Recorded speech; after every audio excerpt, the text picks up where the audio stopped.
नवमोऽध्यायः निशुंभवध। मैं अर्धनारीश्वर के श्री विग्रह की निरंतर शरण लेती हूँ। उनका वर्ण बंदूक पुष्प और सुवर्ण के समान रक्त पीत मिश्रित है। वह अपनी भुजाओं में सुंदर अक्षमाला, पाश, अंकुश और वरद मुद्रा धारण करता है। अर्धचंद्र उसका आभूषण है तथा वह 3 नेत्रों से सुशोभित है। राजा ने कहा, भगवंत, आपने रक्त बीज के वध से संबंध रखने वाला देवी चरित्र का यह अद्भुत महात्म्य मुझे बतलाया। अब रक्त बीज के मारे जाने पर अत्यंत क्रोध में भरे हुए शुंभ और निशुंभ ने जो कर्म किया उसे मैं सुनना चाहता हूँ। ऋषि कहते हैं, राजन, युद्ध में रक्त बीज और अन्य दैत्यों के मारे जाने पर शुंभ और निशुंभ के क्रोध की सीमा न रही। अपनी विशाल सेना इस प्रकार मारी जाती देख निशुंभ अमर्ष में भरकर देवी की ओर दौड़ा।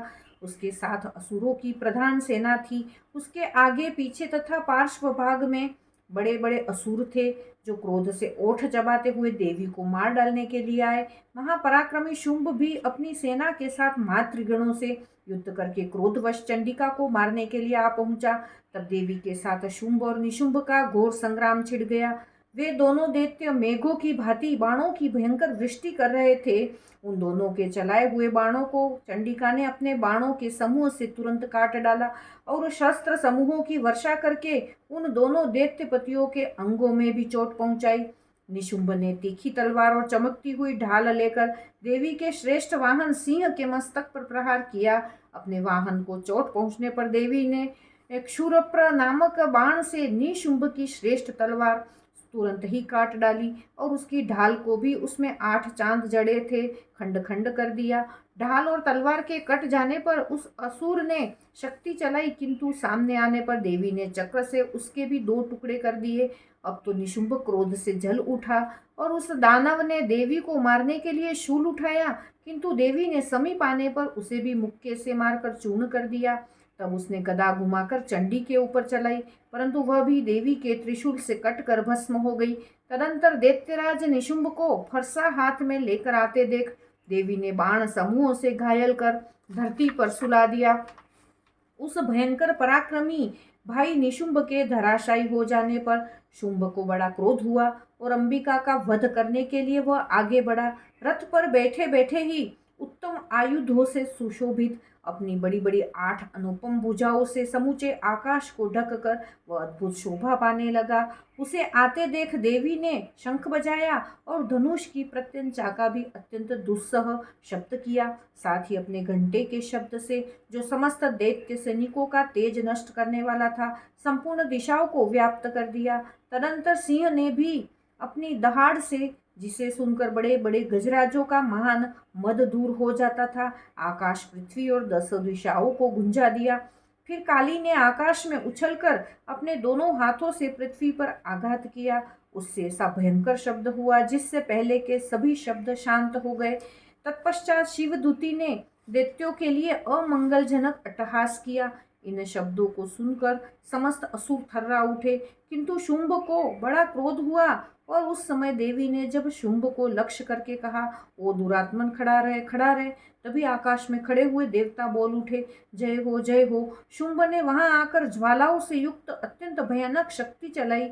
अग्निमय पर्वत के समान आती हुई उस शक्ति को देवी ने बड़े भारी लुके से दूर हटा दिया। उस समय शुंभ के सिंहनाद से तीनों लोक गूंज उठे। राजन, उसकी प्रतिध्वनि से वज्रपात के समान भयानक शब्द हुआ जिसने अन्य सब शब्दों को जीत लिया। शुंभ के चलाए हुए बाणों के देवी ने और देवी के चलाए हुए बाणों के शुंभ ने अपने भयंकर बाणों द्वारा सैकड़ों और हजारों टुकड़े कर दिए। तब क्रोध में भरी हुई चंडिका ने शुंभ को शूल से मारा। उसके आघात से मूर्छित हो वह पृथ्वी पर गिर पड़ा। इतने में ही निशुंभ को चेतना हुई और उसने धनुष बाण में लेकर हाथ बाणों द्वारा देवी, काली तथा सिंह को घायल कर दिया। फिर उस दैत्यराज ने 10,000 बाहें फैलाकर चक्रों के प्रहार से चंडिका को आच्छादित कर दिया।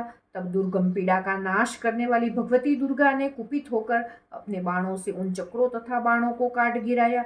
यह देख निशुंभ दैत्य सेना के साथ चंडिका का वध करने के लिए हाथ में गदा ले बड़े वेग से दौड़ा। उसके आते ही चंडी ने तीखी धार वाली तलवार से उसकी गदा को शीघ्र ही काट डाला। तब उसने शूल हाथ में ले लिया। देवताओं को पीड़ा देने वाले निशुंभ को शूल हाथ में लिए आते देख चंडिका ने वेग से चलाए हुए अपने शूल से उसकी छाती छेद डाली। शूल से विदीर्ण हो जाने पर उसकी छाती से एक दूसरा महाबली एवं महापराक्रमी पुरुष खड़ी रे कहता हुआ निकला। उस निकलते हुए पुरुष की बात सुनकर देवी ठठाकर हंस पड़ी और खड्ग से उन्होंने उसका मस्तक काट डाला। फिर तो वह पृथ्वी पर गिर पड़ा। तदंतर सिंह अपनी दाढ़ों से असुरों की गर्दन कुचलकर खाने लगा। यह बड़ा भयंकर दृश्य था। उधर काली तथा शिवदूती ने भी अन्यान्य दैत्यों का भक्षण आरंभ किया। कौमारी की शक्ति से विदीर्ण होकर कितने ही महादैत्य नष्ट हो गए। ब्रह्माणी के मंत्रपूत जल से निस्तेज होकर कितने ही भाग खड़े हुए। कितने ही दैत्य माहेश्वरी के त्रिशूल से छिन्न भिन्न हो धराशायी हो गए। वाराही के थुतुन के आघात से कितनों का पृथ्वी पर कचूमर निकल गया। वैष्णवी ने भी अपने चक्र से दानवों के टुकड़े टुकड़े कर डाले। इंद्री के हाथ से छूटे हुए वज्र से भी कितने ही प्राणों से हाथ धो बैठे। कुछ असुर नष्ट हो गए, कुछ उस महायुद्ध से भाग गए तथा कितने ही काली शिवदूती और सिंह के ग्रास बन गए। इस प्रकार श्री मार्कंडेय पुराण में सावर्णिक मनवंतर की कथा के अंतर्गत देवी महात्म्य में निशुंभ वध नामक 9वां अध्याय पूरा हुआ। बोलो अम्बे मात की जय।